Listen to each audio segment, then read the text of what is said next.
Y hoy es muy especial y muy grato para nosotros recibirlo al doctor Diego Bernardini, que nos está escuchando desde Finlandia. Así que, Diego, muchísimas gracias por sumarte a este programa.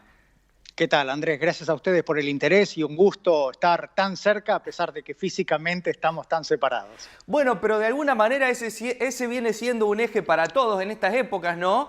Tratar de estar cerca más allá de la distancia. ¿Cuán importante es? Y arrancamos con esto, Diego, nomás para los adultos mayores, sentirnos cerca más allá de la distancia lógica, pero sentirnos cerca emocionalmente. ¿Cómo se logra eso? Mirá, vos lo dijiste y yo creo que ahí está la clave, entender que el distanciamiento físico, que hoy sabemos que es la gran medida de protección y de prevención que tenemos frente a esta nueva infección, a esta nueva amenaza que significa el coronavirus, no tiene por qué significar distanciamiento social, aislamiento social o falta de comunicación. Entonces, esto creo que es algo muy interesante, porque todos sabemos ya a esta altura quien ya no entendió que la importancia es mantener la sana distancia, mantener la higiene y utilizar el cubrebocas, quien no lo entendió a esta altura ya no lo va a entender. Pero lo que sí es importante es que una vez que ya interiorizamos esas medidas de prevención, podamos ser creativos para poder acercarnos, como bien vos dijiste, emocionalmente y por sobre todas las cosas, y permitime que lo diga, Sí. no lanzar mensajes de inconsistencia, donde estamos viendo que las familias dicen extrañar a las personas mayores y sin embargo seguimos anoticiándonos de reuniones familiares y de amigos que son los orígenes de los brotes y del contagio, lo cual es un mensaje un poco contradictorio, Sí, ¿verdad? sí, tal cual, Diego. Hablas de esta nueva longevidad desde hace ya largo tiempo. ¿De qué hablamos cuando hablamos de nueva longevidad, Diego? Mira, hablamos de una oportunidad que tenemos nosotros las personas, pero por sobre todas las cosas tiene la sociedad.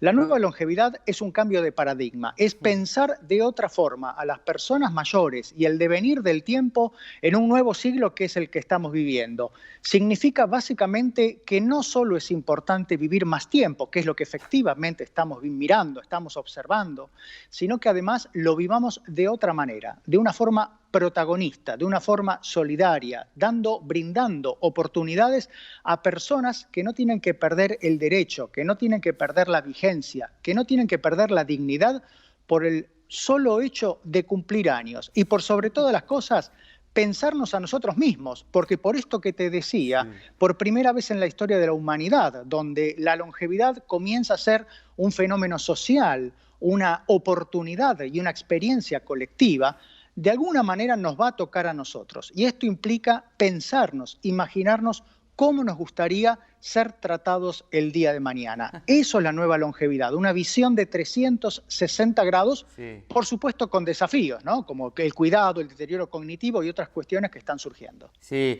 Diego, yo me puse a leer hoy un concepto de la Real Academia de Español acerca de la vejez. Y los datos son importantes porque nos dice cualidad de viejo, edad senil, senectud, achaques, manías. Digo, ¿cuánto decimos, no? Con esta definición de cómo y cuántas etiquetas le cargamos a los adultos mayores. ¿Vamos caminos a romper con todo eso? ¿Cuán difícil es tantos años de cultura diciéndonos que, bueno, cumplimos cierta edad y ya nos retiramos, ya estamos fuera? Mira, es muy interesante. Esta pregunta tuya, permitime, tiene dos lecturas. La primera de ellas es una deuda que tiene la Real Academia Española y en ese sentido soy muy exigente porque viví 5 años en Salamanca, en la cuna de Castilla y León. Sí. Y la Real Academia, vos fíjate algo, todavía se debe incorporar, porque hay periódicas revisiones, se debe incorporar la palabra edadismo, el viejismo que bien describiera Polo Salvarezza en la Facultad de Psicología de la UBA, que es ese estereotipo negativo que da lugar a una discriminación por el solo hecho de cumplir años. Y te digo, ¿por qué esa deuda?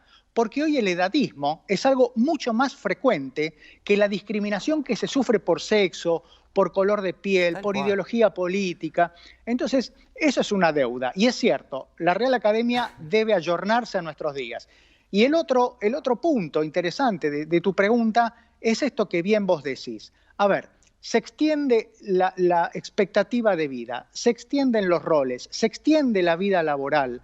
Estamos viviendo un siglo donde, por ejemplo, para el trabajo, para las ocupaciones, la fuerza física, la productividad, es menos importante que la potencia, que la capacidad cognitiva, que la vigencia, que son cuestiones intangibles, difíciles de medir, pero que de alguna manera nos mantienen, más allá del paso del tiempo, con la posibilidad de brindar a la sociedad. Y te digo algo más, con el paso del tiempo estamos viendo que hay mucha ganancia, porque esta connotación que vos decías de la Real Academia tiene que ver con una cuestión de pérdida a través de los años. Pérdidas hay a lo largo de toda la vida, como también hay ganancias. Y hoy, en la segunda mitad de la vida, sabemos que comprendemos mejor el mundo, que tenemos mayor riqueza de vocabulario, que ensamblamos mejor nuestras ideas, que tomamos mejores decisiones, que emocionalmente mantenemos nuestro ego a raya, que somos más solidarios. Mirá cuánto que tienen para aportar las personas mayores. Sí, sobre todo una sabiduría que se transmite con el paso de los años y se adquiere. Digo, cuánto de esa sabiduría y esa resiliencia que tienen los adultos mayores nos permitiría abordar un conocimiento mayor de la vida a quienes aún no llegamos a esa edad, Diego. Sí, vos lo dijiste y utilizaste una palabra que en este entorno, en esta situación de confinamiento y de pandemia es muy interesante. La palabra resiliencia, que no significa ni más ni menos que cómo afrontamos las dificultades de la vida.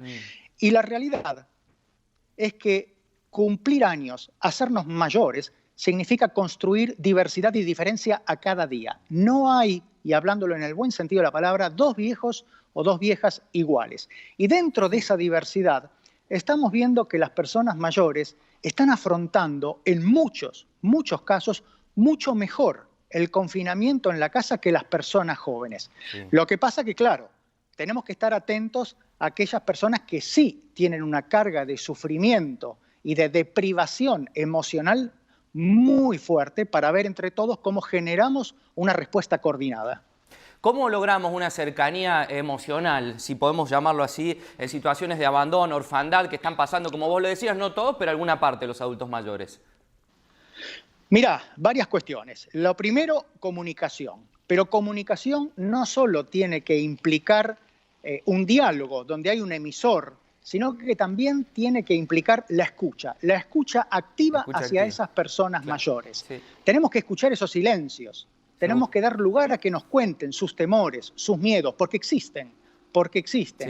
Y después, también lo que me refería antes, que es una respuesta coordinada. Acá es muy importante la presencia del Estado.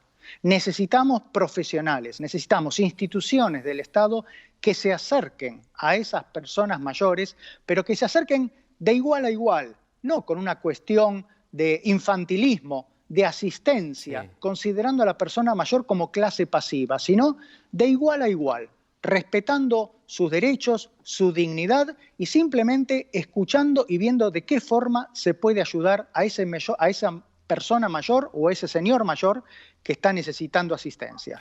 Digo, ¿por qué siempre tercerizamos? Digo, ponemos a la vejez en un lugar externo a nosotros, como si no nos fuera a pasar. Digo, ¿con qué tiene que ver eso?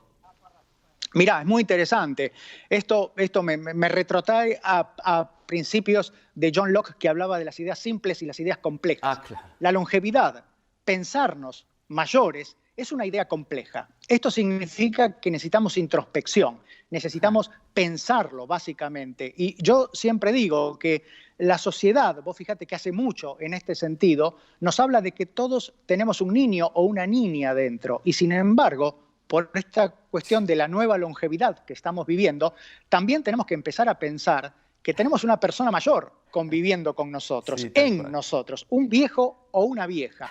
En la medida en que nos hagamos amigos de esa persona mayor que llevamos dentro y que pensemos, que proyectemos nuestra propia longevidad, va a ser la mejor forma de no solo de convivir, de entender, sino también de dejar de proyectar, como vos mencionaste, tercerizar, porque quienes no asumen que vamos a ser mayores, vamos a ser viejos y viejas en algún momento, no vamos a envejecer bien. Y a envejecer se puede y se debe aprender. Sí, por eso ahí te quería llevar a la segunda mitad de tu último libro, que habla un poquito de esto, de los 50 para arriba, tenemos otra vida que podemos disfrutar, y yo creo que con todas estas cargas previas es muy difícil sobrellevarlas, porque da la sensación de que cumplimos 50 y ya estamos fuera del sistema. Sí, claramente. Es más, además, ya a los 50 ya nos dijeron en el colectivo o en el subte, señor, baja, señora, baja. Y uno dice, ¿cuándo me convertí en señor? ¿No? Entonces, yo creo que sí. La segunda mitad es un momento muy interesante porque a mí me gusta considerar que la vida es un curso, es un camino, es un Sí, viaje, está pero hay bueno. momentos, hay estaciones donde uno dice, uy, mira, ¿qué estación? Esta tiene más luz, esta está más vacía, esta tiene otra decoración. Y cuando nos aproximamos a los 50 años, que yo llamo la segunda mitad, nos agarra con un capital de experiencia, de pérdidas, pero también de ganancias, con Sí, una cierta estabilidad familiar, económica, profesional, pero también con la posibilidad de proyectar una finitud, porque resulta que ya no nos hacen más regalos para el Día del Niño, pero todavía alrededor de los 50 no nos dijeron, señor, siéntese, nos ceden el asiento, ¿no? sí, Entonces, de alguna manera es un punto, y vos fíjate porque vuelvo a esto, la a ver. sociedad, cómo nos coloca, cómo nos etiqueta Uf, la sociedad, ¿no?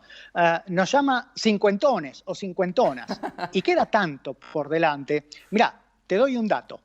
Desde el punto de vista de vida laboral, hoy se estima que a una persona que llega a los 50 años le queda por delante casi el 40% de su vida qué laboral. bárbaro. Imagínate de lo que estamos hablando. Entonces, todo esto es una transformación que es lenta, que es continua, que ya comenzó, que tiene que ver con nuestro estado emocional, con saber qué queremos, qué nos gusta, entender la mochila o el camino que tenemos por detrás y hacia dónde queremos ir. Y tenemos que dejar de hablar de términos como a veces uno escucha, jubilados, clase pasiva, Sí, seniors, revoluciones, porque son términos que están anclados primero en edad.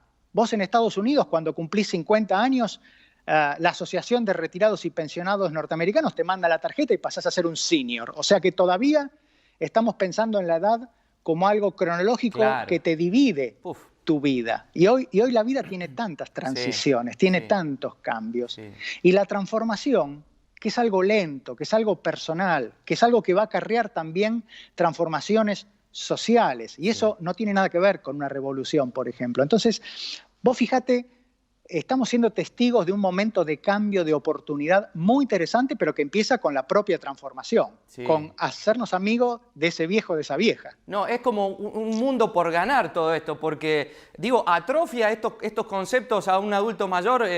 Digo, lo que no se usa se atrofia, y se atrofia el deseo, se atrofian las ganas. Digo, si ya nos volcamos hacia ese concepto que nos tratan de llevar permanentemente, ¿vamos camino a no utilizar recursos que están vivos, digo, están dentro de los adultos mayores? Vos lo dijiste y lo mencionaste recién, el deseo, la sexualidad, la erótica, Tal cual. se jubilan como nos jubilan de quizás un trabajo que hicimos muchos años a los 62, 65 años. Mira, hay dos datos que son muy interesantes, la curva de la felicidad y la curva de la satisfacción sexual, especialmente en las mujeres.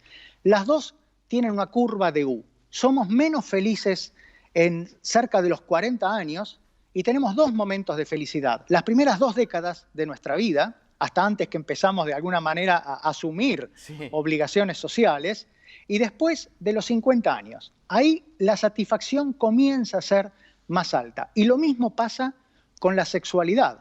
Vos fíjate, en el caso de la mujer que te mencionaba, se medicalizó demasiado un evento fisiológico como es la menopausia. Sí. Y es un momento, una estación que las mujeres, por ejemplo, van a transitar en su vida. Pero después de la menopausia, que se suele dar alrededor de los 50 años en la mujer, pasan dos cosas que son muy interesantes. La primera, que le queda mucha expectativa de vida por delante, 6, 7 años más que a nosotros, Sí. los hombres.